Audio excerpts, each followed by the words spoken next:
Welcome, and thank you for joining us for this installment of Divorce and Finance, the Voice of the CDFA Professional. I'm Carol Lee Roberts, the president of the Institute for Divorce Financial Analysts, and we own the Certified Divorce Financial Analyst designation. Since our inception in 1993, we have certified over 5,000 individuals in North America. The purpose of this podcast is to introduce our listeners to our CDFA professionals and learn a bit more about them and how they work with couples going through divorce. I'm honored today to be joined by Bonnie Sewell. Bonnie is a specialist in exits, whether it's a divorce or leaving a business, selling a business, all of the various exits that one encounters in their life. In pursuing her passion, she has become a CFP, Certified Financial Planner, as well as a CDFA and an accredited investment fiduciary and a certified exit planning advisor. She's currently the managing director of Dakota Wealth Management's Leesburg, Virginia office, and I'm just thrilled that she's here with us today. Thank you, Carol. It's nice to be here. Well, I'm so glad you could join us. Can you explain to everyone here how you got into divorce financial planning, why you decided to make this part of your work? I would be happy to. It's a little bit of a roundabout, but my first client contact when I was a CFP intern at a fee-only firm in Jenkintown, Pennsylvania, was a woman going through a divorce. And we were actually interviewed for the Philadelphia Inquirer. So somewhere in a vault is that little blurb of an article. And that was the first time professionally I was dealing with divorce. But my life has been, some might say, oddly possessed by the notion of divorce and how to fix or improve what's possible. At age 9, my dad left, creating financial chaos for my mom, me, my older brother, and my younger sister. Fast forward to my own divorce after 30 years together, and I started building my second registered investment advisory firm and put the emphasis on divorce after I received just one too many calls from a woman who signed an unequal settlement. And now she's asking me if I could help her with her finances. So 43 years after my experience as a kid, not much has changed. The equalization of assets and income from marriage is just a really solvable problem. So that's why I put the flag in the ground and decided to make my second RIA all about exits. In particular, there's actually a lot of overlapping skills, but divorce specifically. Well, it's funny because I'm frequently asked by people why anyone would want to do this work. The whole, they envision the War of the Roses. It's people, highly emotional people in highly charged settings, and it's just horrible. And I have found in talking to our CDFA community that that's really not what you all are experiencing. The ability to help couples going through divorce mitigate financial consequences and not have any unforeseen financial consequences actually brings the temperature down a bit for those clients going through divorce. It does. There's a lot of ways. I know we'll chat about how you can work as a CDFA, but there's a lot of ways to work as a CDFA. And I think one of the highest parts of our calling is to make sure Dick and Jane are both able to pay their bills on the other side of this and have a financial foundation on which to build. That is the essence of financial stability. And we're all living through a time when that is under threat. So if it ever mattered, and it always matters, it matters very much when you're going through this largest transaction in your life, largest financial transaction. I looked it up before we started this, and you've been a CDFA since 2011. What would you say is one of your more memorable cases? Well, I carry a lot of the cases. It's honestly, I wasn't really joking when I said I am a bit possessed. I go to bed sleeping about how to solve cases, and I wake up thinking about the same thing. It's one of those things that's in my reason I get up and work still at age 65, because we haven't moved the needle far enough. But one of the cases that I carry with me is someone that became a wealth management client. I love her dearly. She's a relatively young woman, under age 50. She has lots and lots of financial resources, really more than most of us could imagine. We helped her through her divorce. She came to one of our workshops, and all this time later, she's really quite paralyzed in terms of taking the next step, responsibility for all the decisions in her life. As far as, I can't look at my spouse and say they're the reason I can't do something. I can do anything. Oh, that's heavy. It's a lot to think about. So I carry that case. That's a memorable case we're still working on, because I can't wait. Like, I'm not going to quit before I see her take off. Because one of the biggest joys about this work is that you really can impact someone's life in a very profound way that sets them up for that life that then they take responsibility for and grow. Well, I also have the Certified Financial Transitionist designation, and one of the things that designation talks about is the stages of transition, the anticipation, the passage, and then the new normal. And I think one of the things CDFAs can really help is help show people what that new normal can be.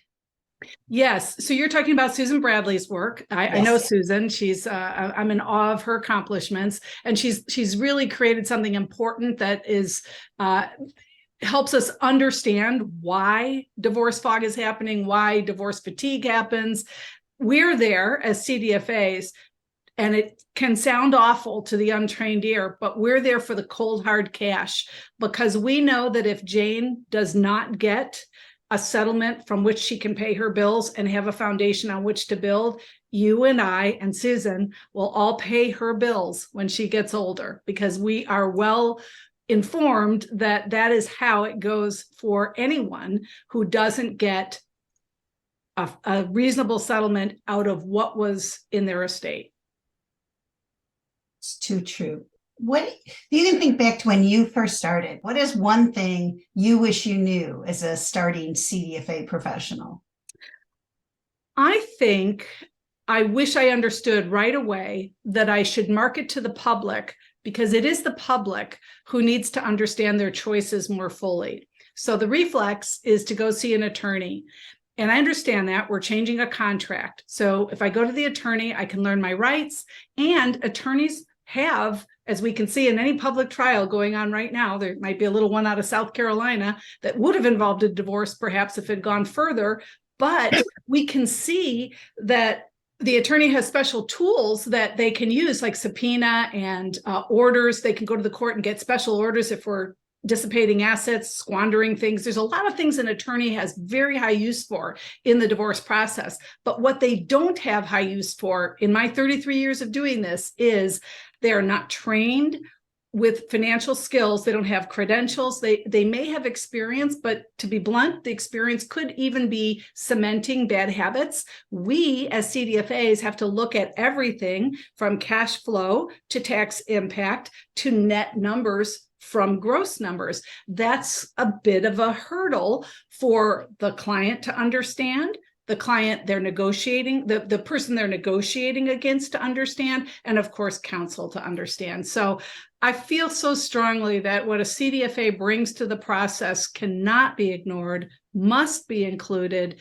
and it's the path through which Jane, or if it's Dick that's underwater in the asset and income picture, gets them to the other side for what's true for their estate. It just bears repeating, because I wish I'd known I could go to the public and say that, instead of I had to go through attorneys and say that, and the message got muddled. So I changed direction, went to the public, and that has built the business that is today our divorce practice.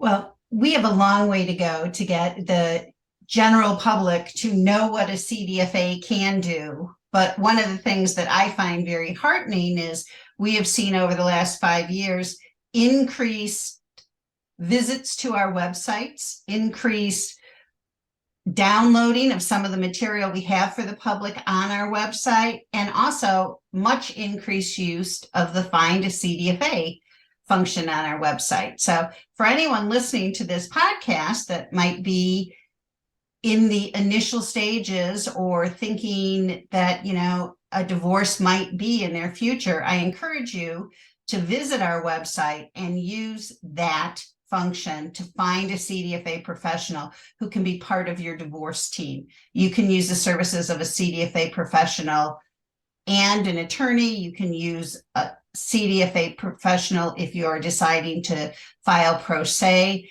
but the financial part of divorce is, as Bonnie frequently says, the single largest financial transaction most people go through. So it makes sense to have a CDFA on your side while you're doing that.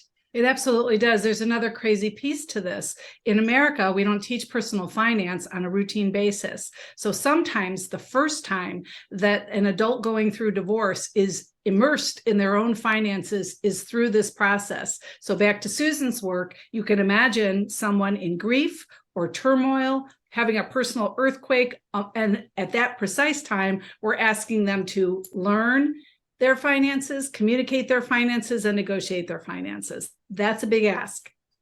It's a huge ask. And there is one part of that I am hopeful that as organizations such as CFP Board and the Foundation for Financial Planning and other like-minded organizations go back to trying to teach financial literacy prior to people reaching adulthood and having their first job and their first apartment and such.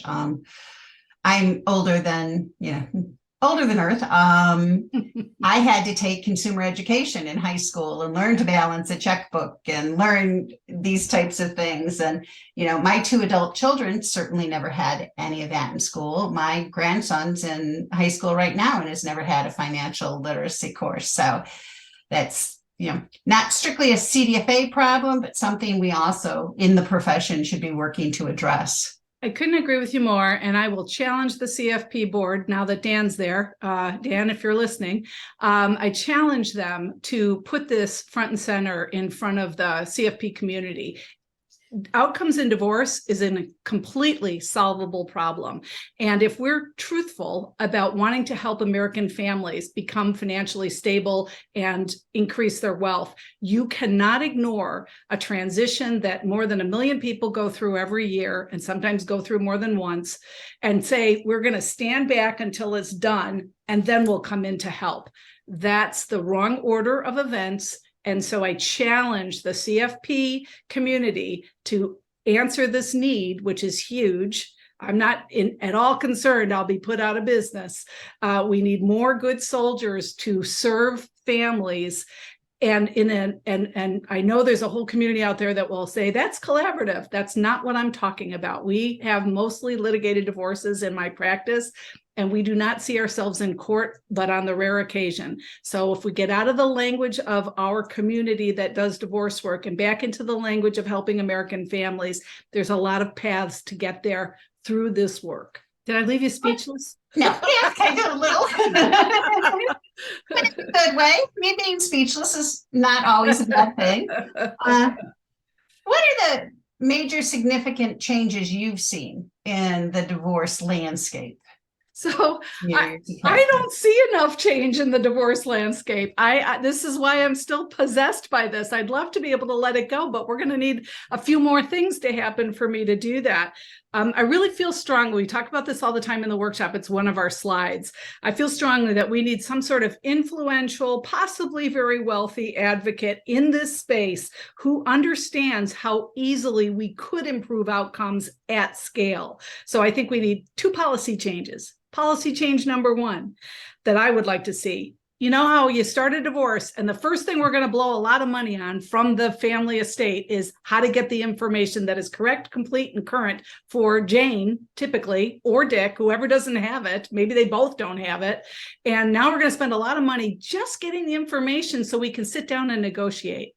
Policy change number 1 is take the 2 social security numbers, take the goalpost dates of the marriage, and give them the information freely. On a free basis, we don't have to pay to get it. We have tools, we can do it. Second policy change that I think needs to happen is we need to have a blind national database. I've written about this before, but I'm waiting for the wealthy, influential person who is not little old me sitting in Leesburg, Virginia, to grab this and run with it, because it will change family life in America. A blind national database that requires data entry after settlements so we can see outcomes, study outcomes, and make improvements. Today, all we have are endless anecdotes, and that's fixable. It could be true that to improve outcomes in divorce, we have to start in childhood. So what we teach about marriage and money and contracts might have to change. But if we're stuck with just working with adults who are learning their finances for the first time at the time of this crisis, we have some policy changes that would start to impact how these outcomes get better for people. So that's on a social level. Why should anyone care? It's Dick and Jane's problem, because we all pay. And as anyone who works in this space knows all too well, the tentacles of divorce, and I'm, example number one, I'll write my own book when I get there, but if you understood what happened to me versus what I appear on the outside, you might be inclined to say, we do need to look at this and fix this, because the stuff that happens to people doesn't just happen to the two players. It happens to their children, their extended family, people they know and love. It just goes on, and it's very fixable.